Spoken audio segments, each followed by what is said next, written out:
warm, delicious muffaletta. All right, just a little quick one here, guys. So much more. Don't just bring your A game. Bring your This little Sinclair Dino Supreme that I picked up at the. You're the real MVP. Johnny's Pizza House. This is one of them radios I picked up at the flea market in Canton, Texas.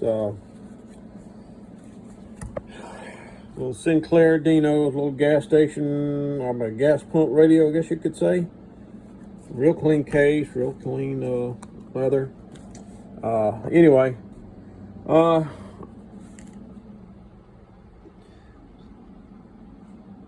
did a little work on it today and spent a lot of time on it, and basically found 3 capacitors right here inside the thing.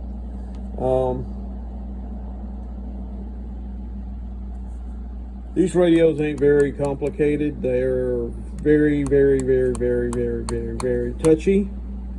So if you get everything just right, it'll pick up a station. I'll put it that way. Anyway, so it's one of the flea market finds I got there, and thing plays pretty good. It picks up my local AM station. He's going in motion and he falls down. Now, to me, if you fall down. Anyway, I didn't bother making a video on it because it was just spur of the moment thing there. But anyway, another one of my flea market finds is working. It's got a nice little made in China stuff here. It had 3 capacitors that were bad, and did a minor lime dome, and works about as good as I would think one of these is supposed to work. So anyway, there you go. See you on the next one. Like and subscribe. Bye-bye.